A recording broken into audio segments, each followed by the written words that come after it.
And let's wrap up with one last one. Let's put together an ad for a flower shop called Mirage Flower Shop. Now for this one, I'm going to be using an actual design program, but this one's an interesting one. This is called Adobe XD. So this is actually a completely free program that you can download from Adobe. It works much like Illustrator or Sketch, if you've ever heard that, for the Mac. It is a fantastic UI layout tool.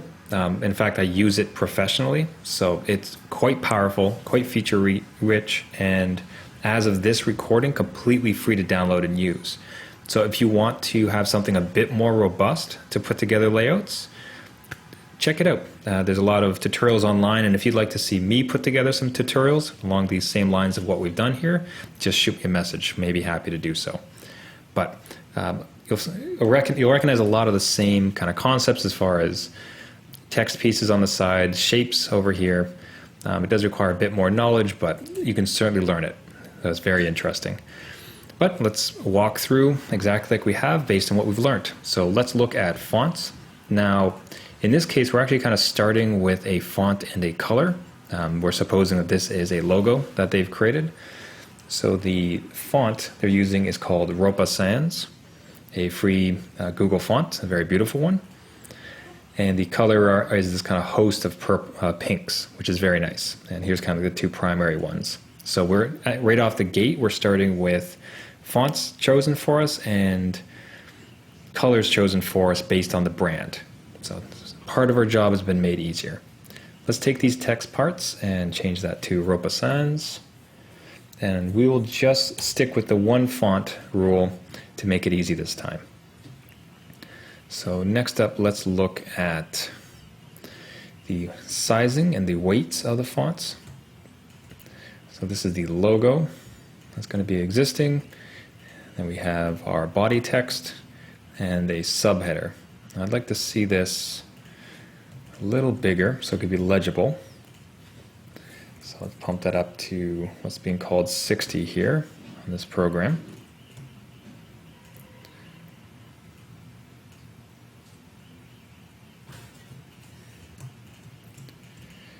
And that's 60, that means the subheader needs to be close to 120. Now that's a little big for us, so let's see if we bring it down to 100, where that gets us. Still not quite there. Because really important, I want to keep unique and beautiful together. Flower and arrangements might be able to be on 2 lines.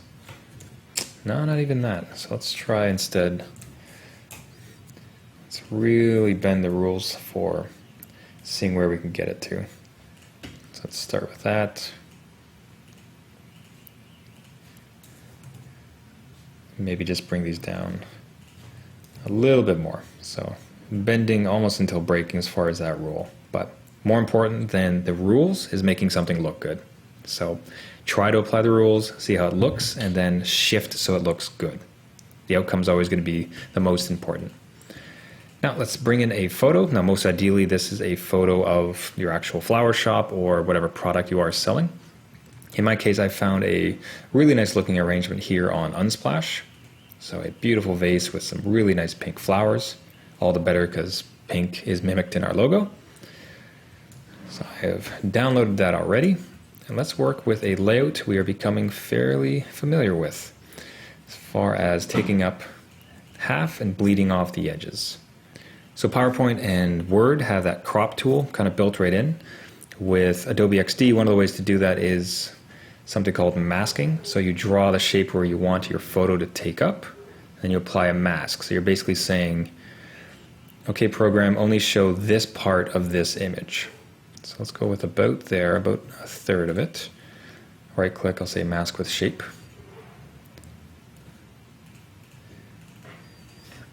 Kind of like it because it's a nice tall photo. Let's move it in. And again, don't worry too much about the specifics of this program. Although even if it seems daunting, this is very easy to learn once you get some basic concepts down. So that looks nice. So you can see now it's only going to show the image of that particular shape behind it. You can do this, and you do the same thing with circles, any arrangement of it. I digress there. Let's get this text out from behind it. Okay, I like that logo being centered there. We're still having an issue with that secondary text being too large and running off. One of the great things about design is it seems to so often be about working within limitations. Creativity sometimes seems to work the best when working against constraints. So let's see if we can cheat this image a little bit smaller. You know, it just doesn't have enough prominence. Like the photo of the beautiful flower is really, I want to be a centerpiece. So let's see what else we can do for that text. I'm just working with the mask here to get a different size rectangle to show. Okay, so we're going to have to just bring this guy down.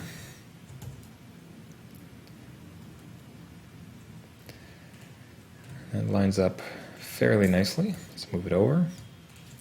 Move this guy over too.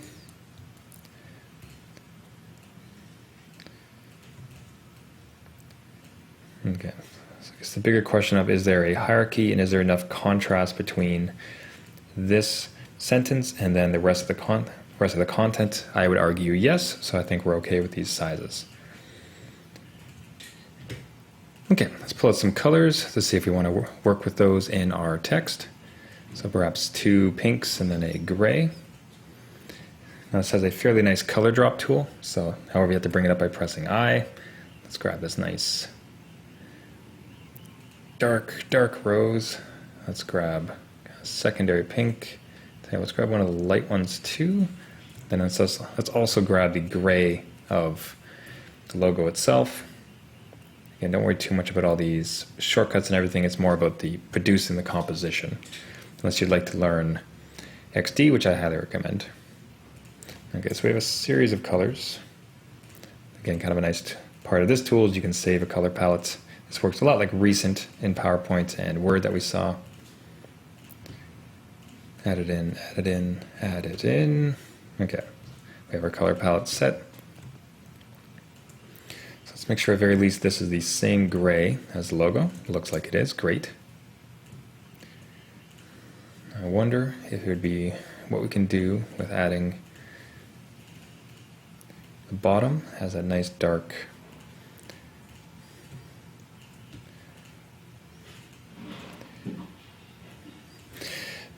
purple.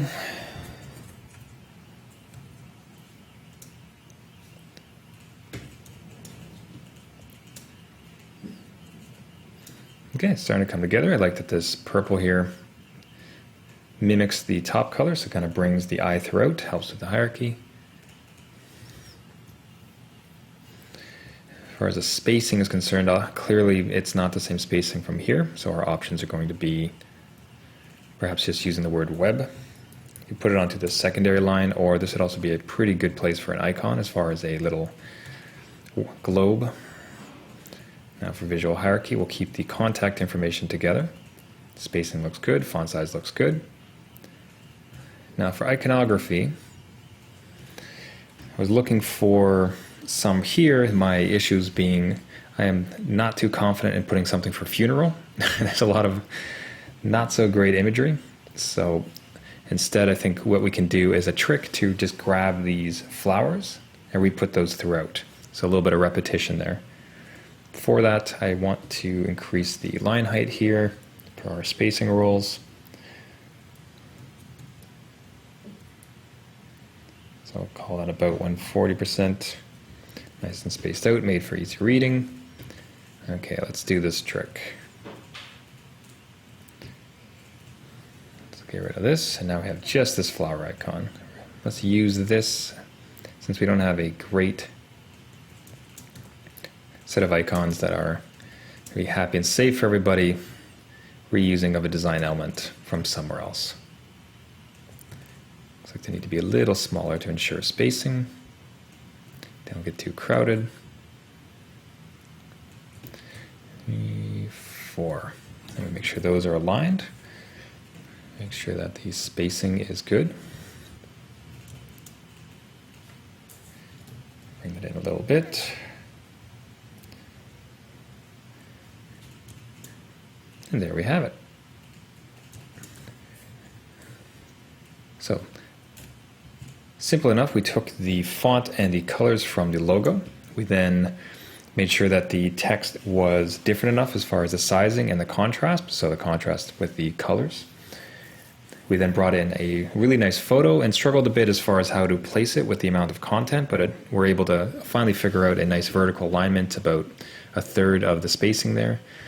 We wanted to use some iconography, but there's no great icons that were safe as far as things like funeral and gifts, so instead we just grabbed the logo itself and used that as a design element to repeat, and worked with the content below as far as coloring, sizing, and alignment. Also a bit of content, seeing web instead of website to make it all fit.